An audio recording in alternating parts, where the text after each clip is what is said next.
Sportal TV-də futbolda gündəm verilişinin vaxtıdır. Hər vaxtınız xeyir. Ölkə futboluna həsr olunan podkastlarımız, söhbətlərimiz davam edir və bu gün kifayət qədər bizi gündəm zəngin mövzular gözləyir. Sportal AZ saytının təşkiçisi Emin Abbasovla daimi ekspert kimi yenidən söhbət eləyəcəyimi xoş gördük. Xoş gördük Azər, xoş gördük. Futbolda dediyimiz kimi gündəm zəngindir. İzləyicilərimizin də diqqətinə çatdıraq. Turan Tovuz Neftçi oyunu ilə Azərbaycan Premyer Liqasında növbəti turun oyunu görüşü arxada qaldı. Növbəti turun görüşünü izlədik. Tovuzda kifayət qədər maraqla gözlənilən bir qarşılaşma var idi. Bundan başqa da gündəmimizdə ölkə futbolu ilə bağlı bir neçə vacib mövzu var. Onlara da toxunacağıq. Diqqətiniz bizdə olsun. Hələlik Turan Tovuz Neftçi matçı ilə başlayaq.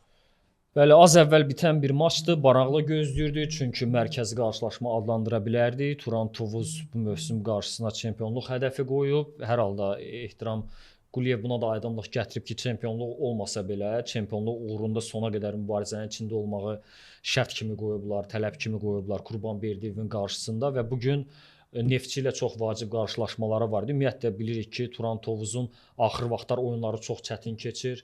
Çünki turlar keçdikcə baxırsan ki, yəni Azərbaycan Premyer Liqasında hər nə qədər biz səviyyənin o qədər yüksək olmadığını desək də, hərçənd bununla da razılaşan və razılaşmayan adamlar var. Məsələn, Ayxan Abbasov bir neçə nümunə gətirib ki, Azərbaycan Premyer Liqasında təmiz oyun, topun meydanda olma dəqiqəsi 35-37 dəqiqədirsə, elə çempionatlar var ki, Avropada onların Premyer Liqasında heç 30 dəqiqə top meydanda olmur, yəni təmiz oyun bu qədər davam eləmir. Amma hardan baxsaq Azərbaycan Premyer Liqasında daha çox qapalı oyunlar var. Komandalar daha çox nəticəyə köklənirlər və bunu legionerlər də deyirlər ki, Azərbaycan Premyer Liqasında oynamaq o qədər də asan deyil. Çətin çempionatdır mahiyyətinə görə də. Ümumiyyətlə götürəndə Turan Tovuz bilirik ki, daha çox hesabı oynayan komandadır və dəfələrlə bu barədə müzakirələr olub ki, Qurbanberdiyevin kollektivi hər nə qədər yaradıcı futbolçu çox olsa da baxımlı oynamır.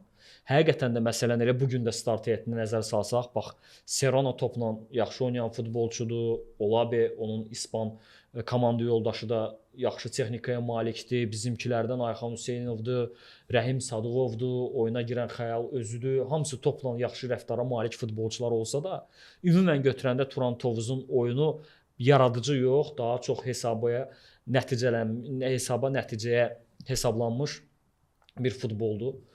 Və dəfələrlə bu da vurğulanır. İndi burada əslində azarkeşlərin biraz fikirləri haçalana bilər. Kimisi deyə bilər ki, şəxsən mənim üçün baxımlı futbol yox, nəticə daha önəmlidir. Kimisi deyə bilər ki, nəticə ilə yanaşı baxımlı futbol da istəyirik. Amma kim nə istəyir qoyaq bunu bir kənara. Fakt olaraq ortada olan Turan Tovuzun daha çox hesaba köklənmiş bir futboludur. Və dediyim kimi son turlar o qədər də Turan Tovuzun oyunları rahat alınmır. Bəlkə axırıncı turlarda bu rəqiblərdən də irəli gələn məsələdir. Araz Naxçıvanla ötən tur bilirik oynadılar. Birinci hissəni zəif keçirsələr də, ikinci hissədə daha üstün oynayaraq bəlkə də qələbəni əldə edə bilərdilər. Bugünkü oyunda o qədər rahat alınmadı. Mənə elə gəlir ki, yaradıcı futboldan çox meydanda bir mübarizə dolu maç izlədik. Onu da başa düşürük, çünki Neftçi də elə bir vəziyyətdədir ki, bugün hər xal Neftçi üçün qızıla bərabərdir. Çünki hamı başa düşür ki, bu minvalla Neftçi bu mövsümdə Avrokuboklardan kənarda qala bilər. Bu təhlükə ilə üzləşiblər və bugünkü matça komandanı Sənan Qurbanov çıxartmışdı. İndi onun da kifayət qədər Premyer Liqa təcrübəsi var. 2 qat ölkə kubokunun qalibidir. Yəni Azərbaycanda nəticə vermiş məşqçilərdən biridir, amma əvvəldən də deyəsən açıqlayıblar ki, onun müvəqqəti olaraq komandaya baş məşqçi təyin ediblər. Vaxt varkən mən istəyirəm biraz da Samir Abbasovun istefasına toxunaq. Düzdür, biz keçən verilişimizdə Samir Abbasovun istefası ilə bağlı bol-bol danışmışdıq, amma indi bir məsələ var. Samir Abbasovun Neftçidən ayrılması ilə əlaqəli olaraq klub tərəfdən bir bəyanat yayıldı.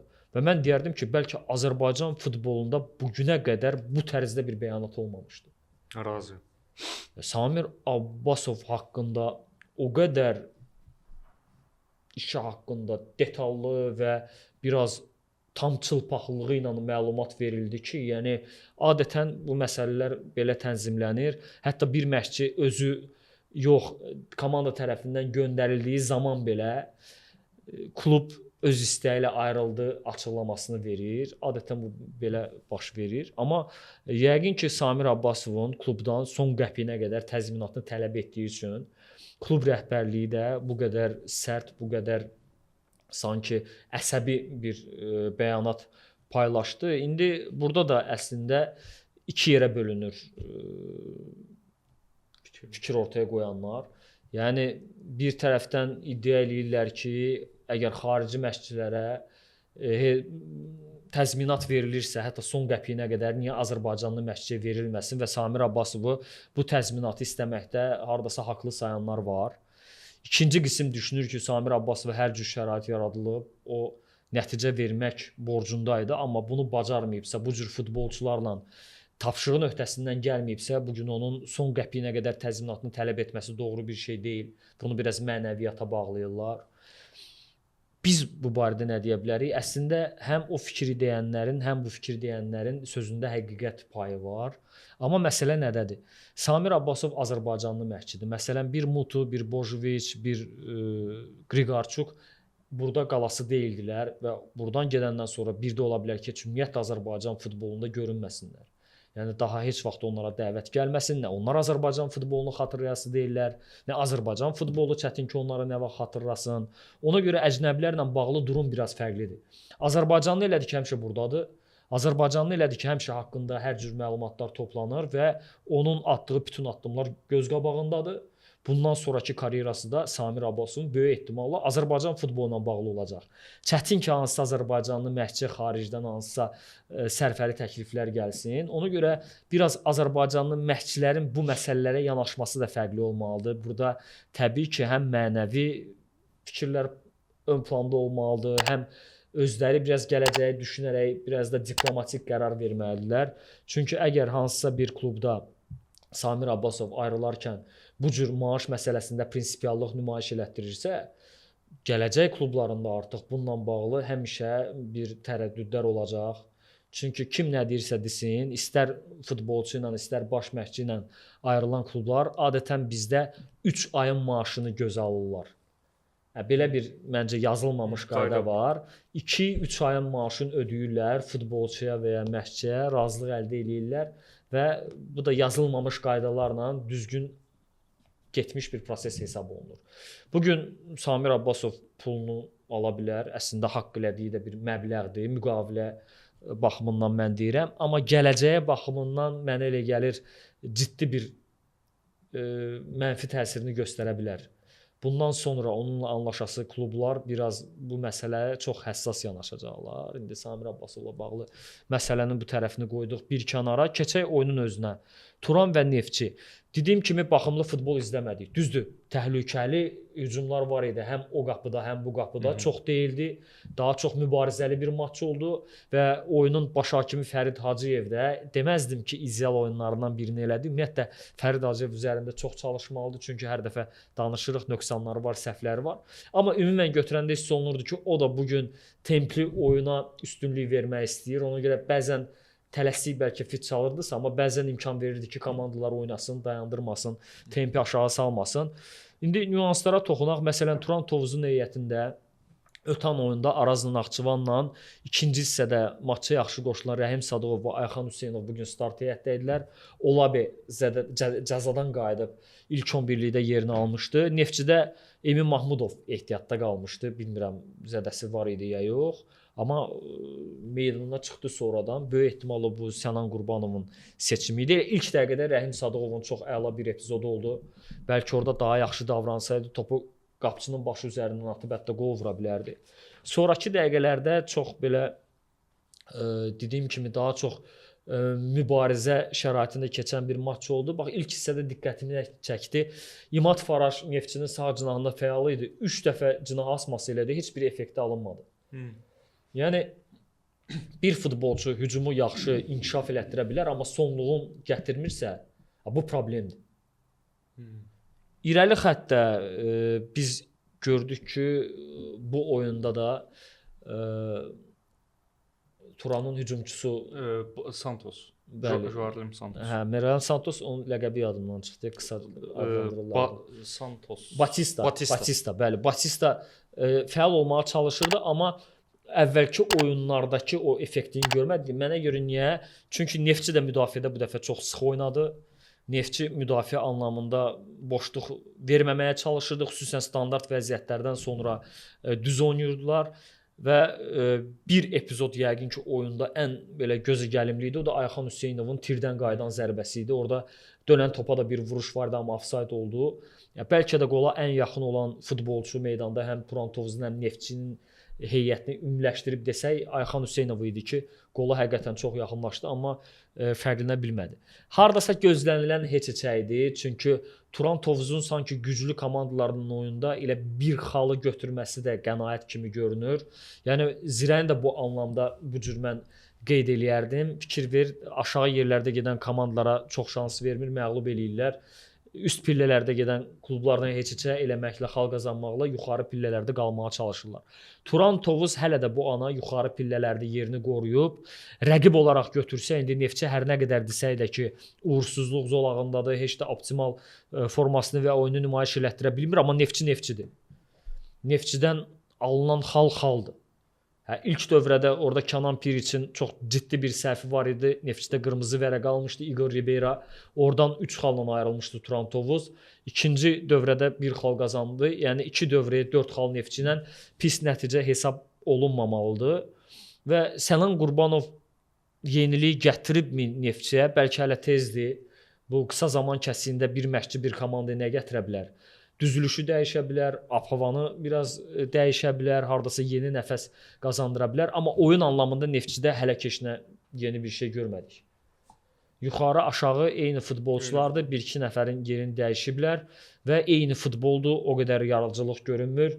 Yəni Turan necə oynadısa Neftçi də elə təxminən elə o cür bir futbol sərgilədi və oyun qolsuz bərabərliklə bitdi deyə açığı qeyri-adi nəsə əlavə eləyə bilmərəm, amma bir də diqqətimi bir şey cəlb elədi. Bax, hərdən biz deyirik ki, Azərbaycan futboluna sponsorlar gəlmək istəmir, çünki iş adamları gəlib futbola pul yatırırlar, başa düşürlər ki, bu pulun bir geri dönüşü yoxdur, pul xərcləndi, getdi və heç kim də buna bir maraq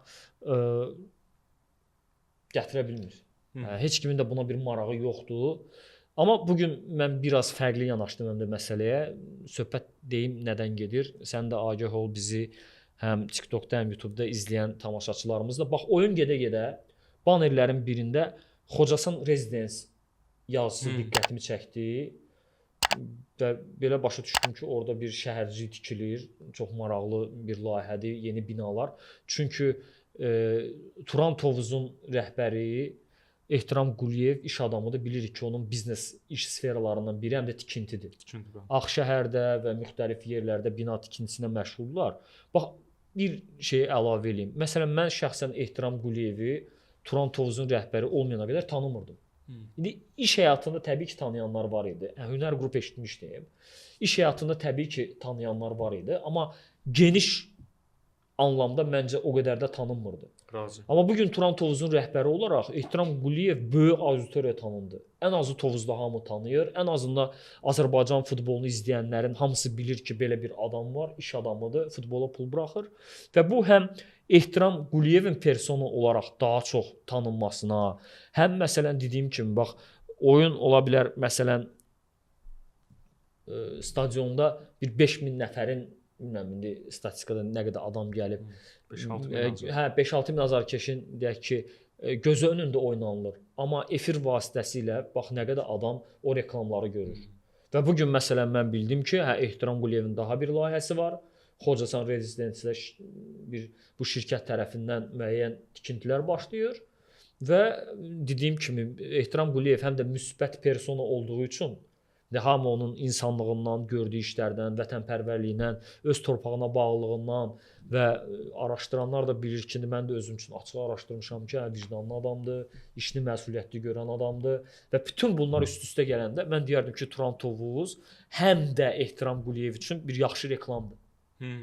Və bugün məsələn elə iş adamları var ki, onlar bəlkə ölkə miqyasında tanınmırlar. Hansısa bir klubu sponsorluğa götürsələr, orada yaxşı işlər həyata keçirsələr, ölkə miqyasında tanına bilərlər. Yəni ola bilər onun geri dönüşü maddi anlamda qarşılığını vermir, amma ən azından PR baxımından, ən azından o şəxsiyyətin tanınması baxımından müsbət şəkildə öz mütləq sözünü deyir. Bəli, sözünü deyəcək. Hə, elə ola bilər iş adamları var ki, onların heç marağı da yoxdur ki, özlərini tanıtdırsınlar. Bəlkə də buna heç ehtiyac duymurlar. İndi hərənin həyata, hərənin işə öz baxışı var. Bəlkə də Ehtiram Quliyev Turantovuzu götürəndə heç buna fikir verməyib. Heç bəlkə də təfəkkür olaraq, düşüncə olaraq tanınmağa yox, sırf Turantovuza dəstək olub, sırf öz bölgəsinin klubunu qaldırmağa hesablanmış addım olub. Amma görür ki, bunun bəlkə də xərclədiyi qədər geri dönüşü yoxdursa deyə. Amma müəyyən qədər bunun da bir pozitiv tərəfləri mütləq şəkildə ki var. Yəni təxminən baxmaq məsələdir. Elə əlavə olaraq bu yaxınlarda Tovuzda bir voleybol klubu da yaradıblar. Böyük ehtimal Ehtiram Quliyevə baxıb başqa bir iş adamı həvəslənib və Tovuz üçün bir iş görüm deyərək yola çıxıb bunu eləyib. Ölkə səviyyəsində bir voleybol klubudur. Yaxın vaxtlarda yəqin ki sorağı çıxar. Nə gözəl. Və mövzularımız davam eləyir. Qarabağdan danışacağıq Emin. Hər nə qədər üstdən keçsə də ölkə əhəmiyyətli, daha doğrusu ölkəmizin Avropada təmsil olunduğu və uzun müddət unutmayacağımız bir qarşılaşmadır. Oyunun təsiri böyük idi bizə və azarkeşlərə. Hər nə qədər məğlub olsaq da yaxşı mübarizə, yaxşı qürur duyacağımız hətta məqamlar var idi. Futbol tərəfindən də zövq alacağımız məqamlar var idi. Məğlubiyyətlə bağlı, ümumiyyətlə oyunla bağlı fikirlər. Çempionlar Liqası elə bir turnirdir ki, biz bunu dəfələrlə danışmışıq və yəqin ki razılaşar hamı bizlə. Çempionlar Liqası elə bir turnirdir ki, burada Qarabağ üçün qazanılan hər hal qızıldır. Və turlar keçdikcə, oyunların əhəmiyyəti artdıqca, turnir cədvəli vəziyyətindən də asılı olaraq biz bilirik ki, rəqiblər daha aqressiv oynayacaq. Qarabağ daha yaxşı nəticələr göstərdikcə rəqiblərin də köklənməsi fərqli olur və bilirik ki, Napolinin bu oyuna qədər 4 xalı var idi, Qarabağın 7. Napoli evdə Qarabağla oynayırsa onu əldən buraxmaq istəmirdi. Amma açığı birinci hissədə xüsusən Qarabağ başa-baş bir futbol sərgiləyirdi. Qarabağ oyununu göstərməyə çalışırdı. İndi alınan nələrsə var idi və alınmayanlar. Alınmayan məncə o idi ki, bax oyunun təzyiqindən, rəqibin heyətinin güclü olmağından irəli gələn reallıqlardan biri də o idi ki, cinah müdafiəçilərimiz əvvəlki oyunlardakı hücumlara qoşula bilmirdilər. Nə Elvin Cəfərquliyev, nə də Mateus Silva lazımi qədər hücuma çıxa bilmədilər. Demək olar daha çox müdafiədə otururdular. O əvvəlki oyunlarda gördüyümüz aktivliyi göstərə bilmirdilər.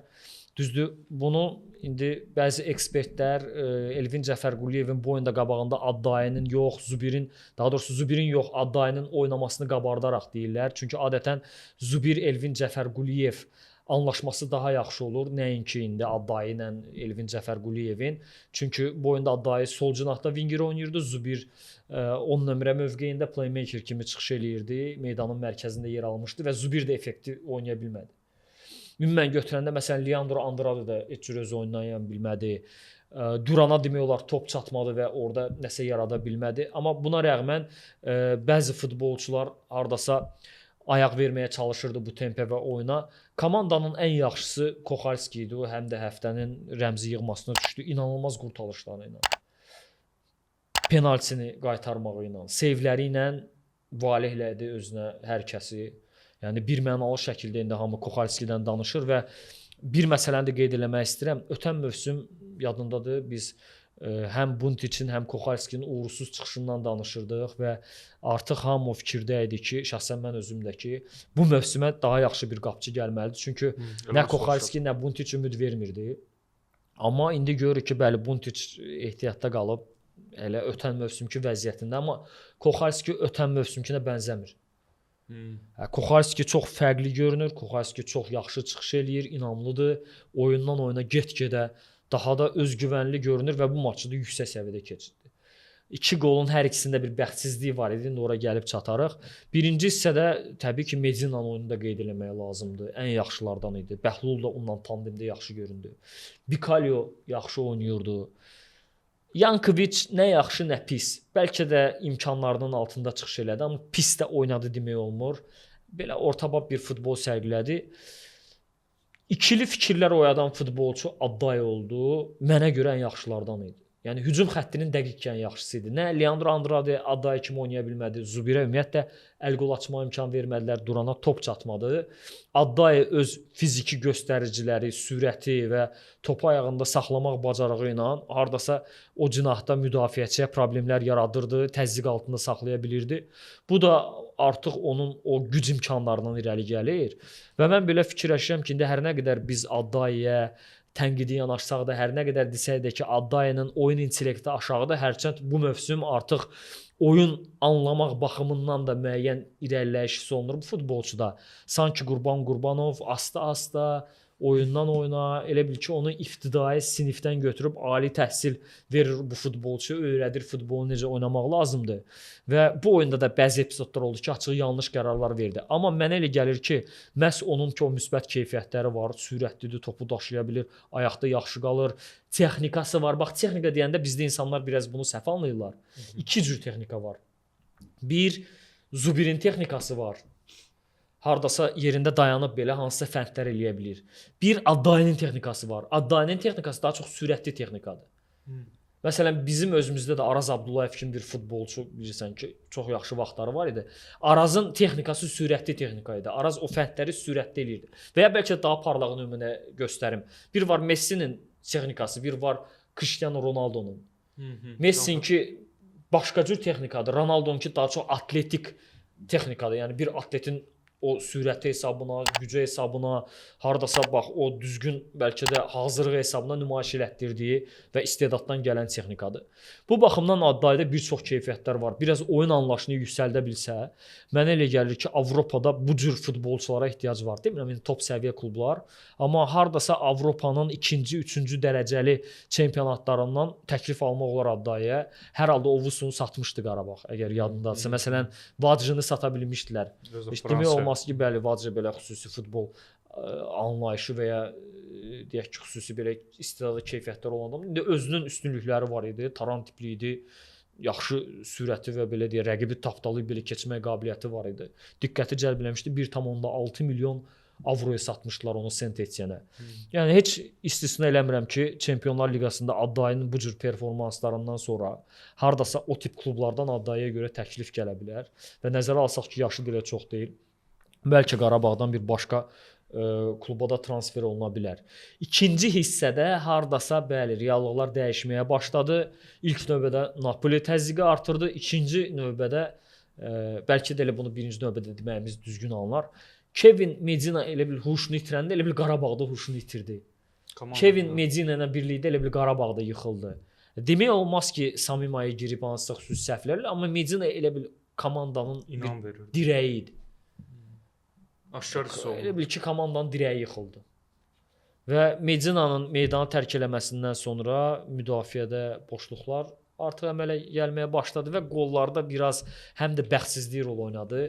Bax, Bəhlul Mustafazadə hər futbolçu səhv eləyə bilər ki, oyun boyu hər futbolçu da səhv eləyir. Amma stoperlərdir və qapıçıdır. Onlar səhv eləyəndə bu adətən qol bahasına başa gəlir və birinci qol necə oldu? İndi hamı burada Koxalskinin topu düz rəqibin üstünə qaytarmasından danışırlar. Amma gəlin bir anlıq daha əvvəlki fazaya qayıdaq. Künc zərbəsi qaldırılıb, Bəhlul Mustafazadənin yanında heç kim yoxdur. Bəhlul tərs vuruş eləyir. Koxalski bunu təbii ki, gözləmir və ani olaraq reaksiya verir, topu qaytarır, top da düşür rəqib oyunçuya, qapımıza qol vururlar. Halbuki Bəhlul Mustafazadə düzgün bir vuruş eləsəydi, topu oradan uzaqlaşdırsaydı, qolluq bir şey yox idi həmin künc zərbəsi zamanı. Burada Bəhlul Mustafazadənin bir qədər səliqəsiz oynaması gətirib qola çıxartdı. İkinci qol zamanı orada da məncə qapıçı Koxalskini qınamalı deyilik. Çünki avtoqol oldu. Heç cür gözləmirdi ki, Yankoviçə toxunar o top, istiqamətini dəyişər və sanki əks həmlədə yaxalandı. Əks vuruşda yaxalandı, o bir tərəfə getdi, top fərqli tərəfə. Bundan sonra sanki Qarabağ lap müdafiədə biraz boşluqlar verməyə başladı, bir neçə dəfə Koxalski xilas elədi. İndi məğlubiyyət həmişə üzücüdür. Qalibiyyət həmişə gözəldir. Amma bəzən məğlubiyyətlə də barışmaq lazımdır. Çünki bu yerlərə gələn Qarabağın məğlubiyyətlərlə üzləşəcəyi də bizə aydın idi. Biz bunu da göz önünə gətirmişdik. bilirdik ki, hardasa bu məğlubiyyətlər də olacaq. Xüsusən Napoli ilə səfər oyunudur bu, Liverpool ilə səfər oyunudur, çətin keçəcəyi hamımıza bəlli idi və indi qarşıda Ajax-la ilk növbədə oyun var dekabrın 10-u. Sonra Frankfurtla Bakıda oynamalıyıq və Qarabağ artıq hamı bunu deyir. 3 və ya 4 xal qazansa qrupdan, daha doğrusu qrup deməyək də ilk 24-dəyə düşə bilər, play-offda davam elətdirə bilər mübarizəni. Bu da çox realdır. Ajaxın xalı yoxdur. Nə qədər qəribə olsa da biz keçən mövsümdə Ajaxla eyni qrupdaydıq Avropa Liqasında. Onda Qarabağın xalı yox idi. Ajax daha üst sıralarda idi və bir Bodo Glimtlə qələbə oldu. Cəmi 3 xalla Qarabağ Avropa Liqasında mübarizəni dayandırdı, amma bu dəfə rollar fərqlidir. Qarabağ 7 xal toplayıb Ajaxın xalı yoxdur və bütün oyunlarda məğlub olan, demək olar şansları hardasa tükənən düzdür. Onlar üçün də qarşıda 3 maç var. 3 maçdan bəlkə maksimum 9 xal götürsələr hər halda inandırıcı deyil. Bəlkə də 24-də düşə bilərlər, amma evdə oynamağımız biraz bu mövsüm daha fərqli. Qarabağın mübarizə sərgiləməsi və Qarabağda anlayır ki, potensial 3 xal üçün ən münasib rəqib bundan sonra Ajax-dır.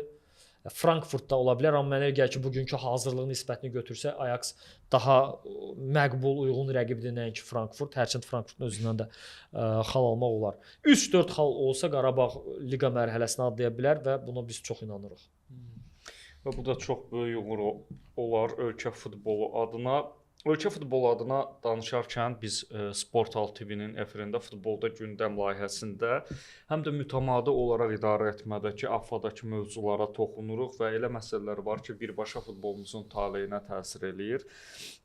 AFFA daim diqqət mərkəzindədir və bu həftə də bir iclas etdilər. Bir qərarlar verdilər və bu qurumun icraiyyə komitəsi də daimi olaraq bütün mövzularda müzakirə mövzusudur, diqqət mərkəzindədir. Orada bir ayrılıq yaşandı bu həftə.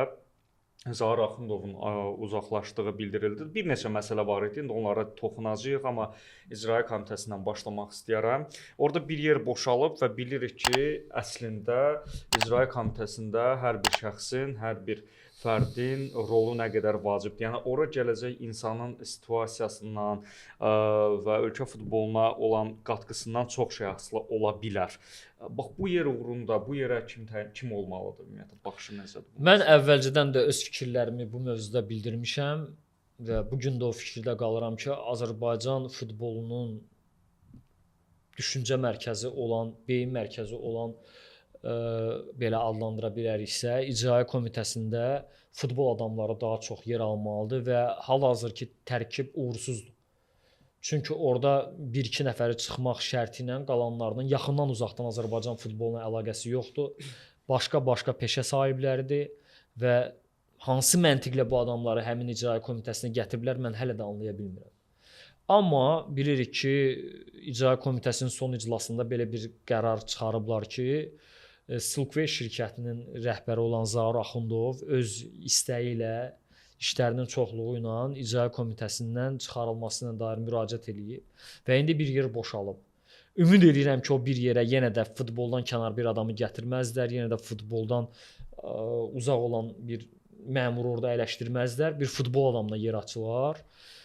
İndi orada de jure, de facto məsələlər var. De jure onlara görə orada kimsə səs verir, de facto indi özlərini necəsə müəyyənləşdirirlər. Bunu hamımız bilirik. Mənim ağlımda bu ana 2 namizəd var. Biri Tahir Süleymanovdur, Bakı Futbol Federasiyasının prezidenti, biri də Aslan Kərimovdur, AFFA-da təhsil şöbəsinin rəhbəri. Çünki mən həmişə deyirəm ki, məsələn, icraiyyə komitəsində Azərbaycan Təhsil Nazirliyi, Elm Nazirliyinin nümayəndəsi varsa, niyə futbolun elminin nümayəndəsi olmasın? Aslan Kərimov orada olaraq daha produktiv fikirlər bildirə bilər, daha yaxşı, məntiqli fikirlər səsləndirə bilər və bu futbolumuzun xeyrinə ola bilər.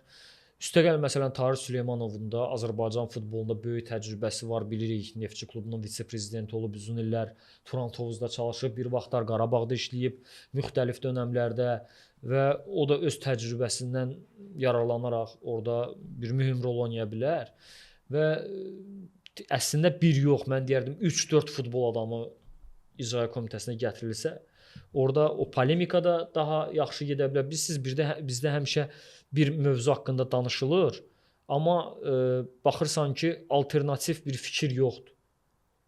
Niyə? Çünki futbolun içində olan adamlar ən azı bunlar hərəsi bir yanaşma sərgiləyər, hərəsi bir fikir ortaya qoya bilər.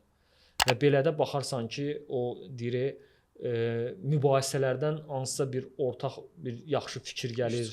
Bəli, ona görə bax bu məsələləri mənə gəlir ki, AFF rəhbərliyi ciddi yanaşmalıdır və ümid edirəm, bəlkə xahiş edirəm ki, bu dəfə o yeri hansısa bir məmura ayırmasınlar, imkan versinlər bir futbol adamı əyləşsin və sıradan futbol adamı yox. Məsələn, orada Səməd Qurbanov əyləşib, yaşlı adamdır, yaxşı futbolçu olub vaxtında, amma bu illər ərzində harda olub?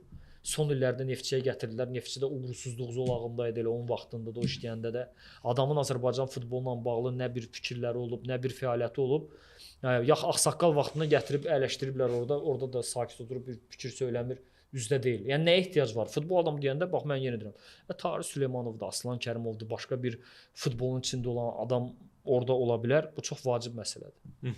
Və elə həmin qurumla, həmin iclasla bağlı daha bir məsələ bilmirəm, bəlkə də sürpriz oldu. Ümumiyyətlə oradakı proses necə olacaq? Hakimlər Komitəsi hazırda ölkə futbolunun ən yaralı yeri, hakimlik istənilən səviyyədə deyil, problemlər çoxdur və uzun müddətdir burada rəhbər postda əcnəbilər olurdu. Bu dəfə Rəhim Həsənov və Frank de Blecher də AFFA-da qalır. İndi bilmirəm komitəyə təsirləri, müdaxilələri nə dərəcədə olacaq. İstənilən halda ad dəyişikliyi var.